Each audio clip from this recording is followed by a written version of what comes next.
Hi, my name is Eugenia. I'm a doctor and aesthetic practitioner. My practice is called Prima Face Aesthetics, and we are based in Marylebone, just on Wimpole Street. So I have been a doctor for over 10 years now, but I have been a specialist in aesthetics over the last 5 years. So I have trained in Argentina initially. I became a doctor there. I did a bit of my surgical training back there in the military hospital.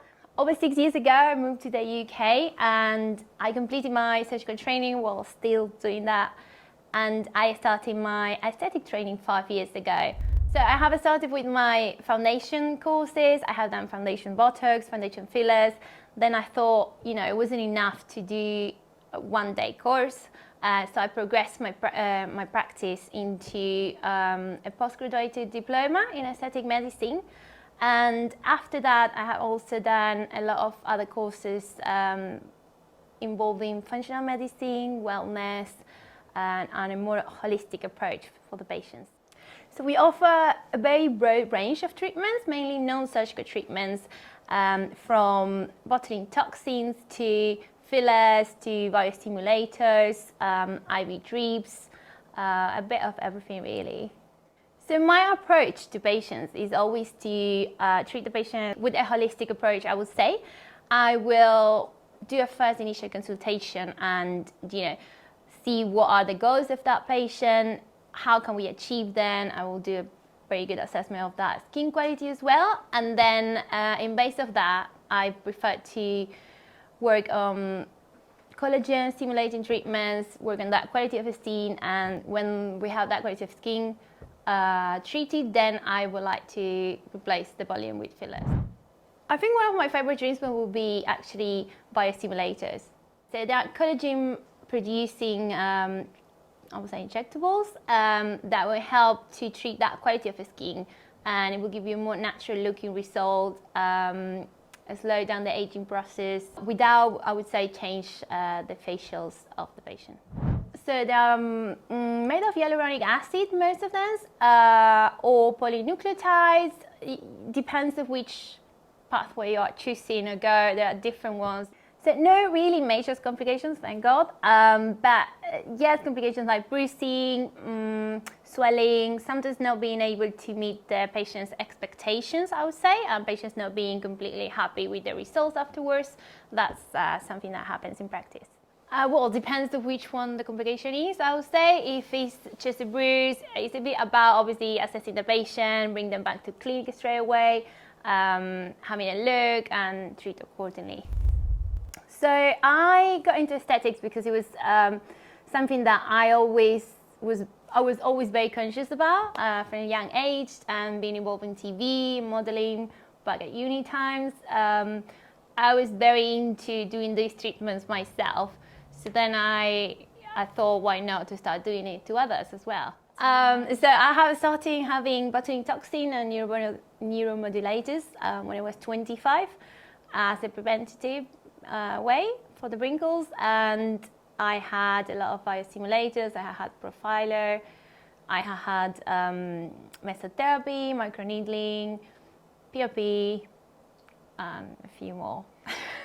So it's all about educating the patient as well. And I would say, looking after your skin is the same as going to the gym for your body.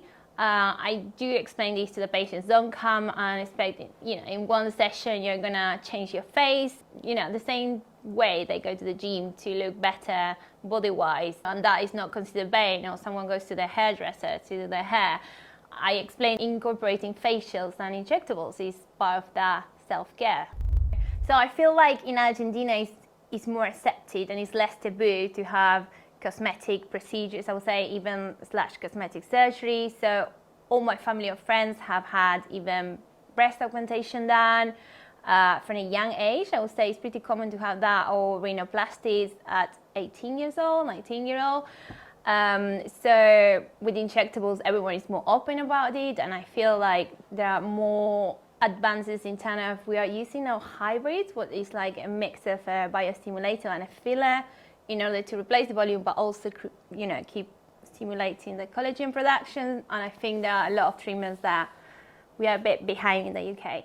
But for me, it's a bit difficult to judge because I grew up with that. So for me, it's a bit natural and common. But I noticed it when I moved to the UK that it wasn't as common, and everyone will be a bit more shocked about, these kind of procedures.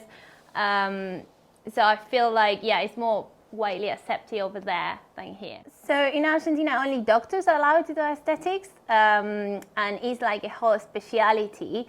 Most of them do 2 years of general surgery and then go into aesthetics there, but most of them have a base of surgical practice or training as well.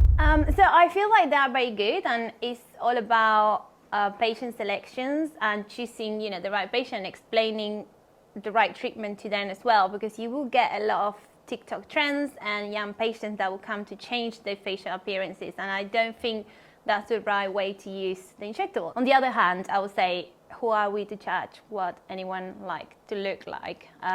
So I do have a bit of mixed feelings about that.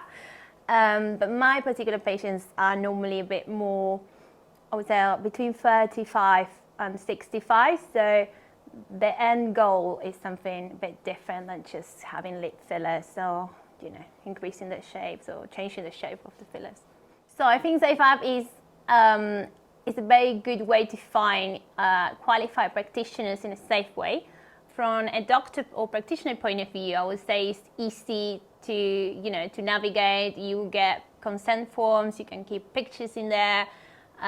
It's like you have everything integrated in one app and make things easier.